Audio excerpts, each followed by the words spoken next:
নমস্কাৰ, আপোনাৰ নাম আৰু আপোনাৰ সংক্ষিপ্ত পৰিচয়টো জনাবচোন। মোৰ নাম হ'ল শ্ৰী চেনিৰাম বৰা। এই বগলীজানৰ অধিবাসী।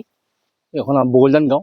আৰু বিশেষতে মই এজন গোপালক আৰু লগতে এই ৰবি শস্য আৰু ধান খেতি কৰোঁ।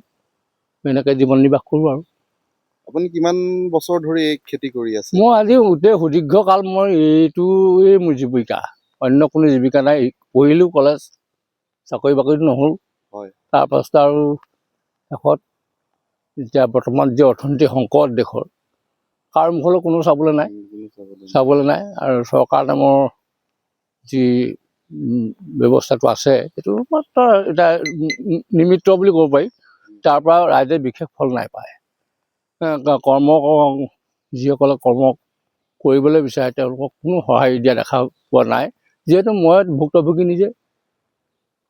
কোনো অনুদান চৰকাৰ আমি পোৱা নাই।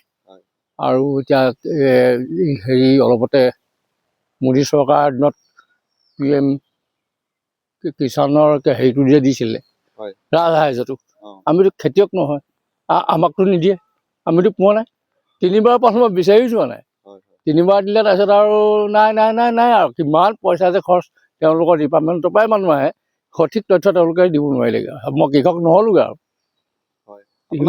আৰু এটা সৰু প্ৰশ্ন এটা সুধো, আপুনি এতিয়া খেতি কৰ্মৰ লগত জড়িত হৈ আছে যেতিয়া, আমাৰ লখিমপুৰ বজাৰখনত বিশেষকে আমাৰ অসমীয়া যুৱ সমাজৰ কিবা আছে?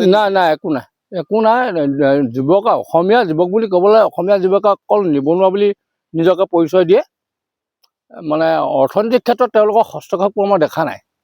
তেওঁলোকে আগবাঢ়ি অহা নাই। তাৰ পৰিণতিত মানে অন্য বনিয়াবিলাকে, বিদেশী বনিয়াই ইয়াৰ সুযোগটো লৈছে। আৰু আমাৰ ৰাইজে, আমাৰ নিবনুৱা যুৱক যুৱতীসকলে কলেজ পঢ়ি, হাইস্কুল পঢ়ি তেওঁলোকে নিবনুৱা বুলি নিজকে পৰিচয় দি আছে। আৰু মানে এই আপোনাক আৰু এটা প্ৰশ্ন সুধো, চৰকাৰী ফালৰ পৰা কিবা সাহাৰ্য বা কিবা অনুদান তেনেকুৱা কৃষক সমাজে পাইছেনে? কৃষক সমাজে পাইছে নাই জানো, মই এজন কৃষক, যিহেতু মই এজন নিজে কৃষক, মই কিন্তু একো পোৱা নাই। গতিকে আনে কোনোবাই পাইছে, ৰাজনীতিকৰণ কৰা হৈছে বুলি মই ভাবিছোঁ। আমি অৰাজনৈতিকভাৱে মানে নিৰপেক্ষভাৱে পোৱা হ'লে ময়ো পালোহেঁতেন। আমি তাৰ পৰা বঞ্চিত হৈছোঁ। গতিকে এইটো আৰু কিমান দূৰ মানে ৰাইজে নিজে ক'ব, প্ৰত্যেকে ক'ব পাৰিব।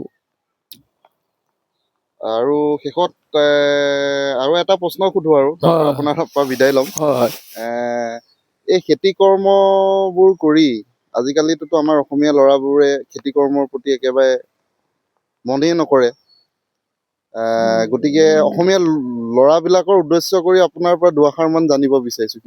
আপুনি ল'ৰাবিলাকক, মই যুৱকবিলাকক কওঁ, তেওঁলোকৰ জীৱনটো এটা সুদীৰ্ঘ জীৱনটো এনেই মানে হেলা ৰঙে পঠিয়াবলৈ নালাগে। চাকৰিমুখী শিক্ষাটো কথা চিন্তা কৰিব নালাগে যে আমি পঢ়িছোঁ একমাত্ৰ চাকৰিৰ কাৰণে। আমাৰ ইয়াত যিমান চৰ চাপৰি পৰি আছে, চৰকাৰক হেঁচা প্ৰয়োগ কৰি আমি মাটিবিলাক যথোপযুক্ত সদব্যৱহাৰ কৰাৰ কাৰণে যুৱচাম আগবাঢ়ি আহিব লাগে। অসমত বহুতেই মাটি পৰি আছে, মানে আপোনাৰ হেৰি হৈ পেলাই, ইউজ হোৱা নাই এইবিলাক মাটি। মানে একো ৰিজাৰ্ভৰ নামত কিবা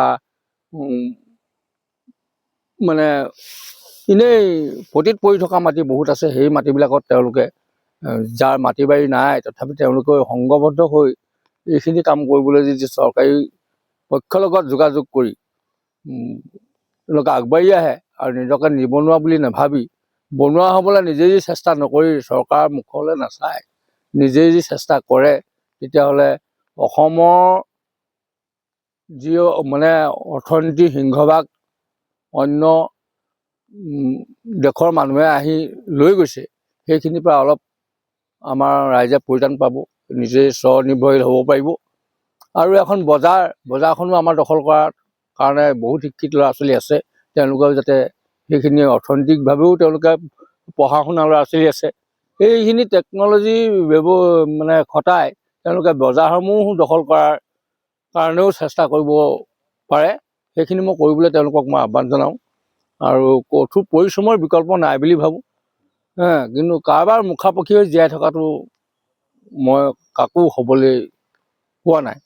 তেওঁলোকে নিজে নিজে কৰ্মক্ষেত্ৰত আগবঢ়াৰ কাৰণে মই আহ্বান জনাইছোঁ। তেতিয়াহ'লে আজিলৈ ধন্যবাদ। হয়, পুনৰ লগ পাম। মই আপোনালোকক জনাইছোঁ আপোনালোকে আজি আমাৰ গৃহত আহি এইখিনি মোক সুবিধা দিয়া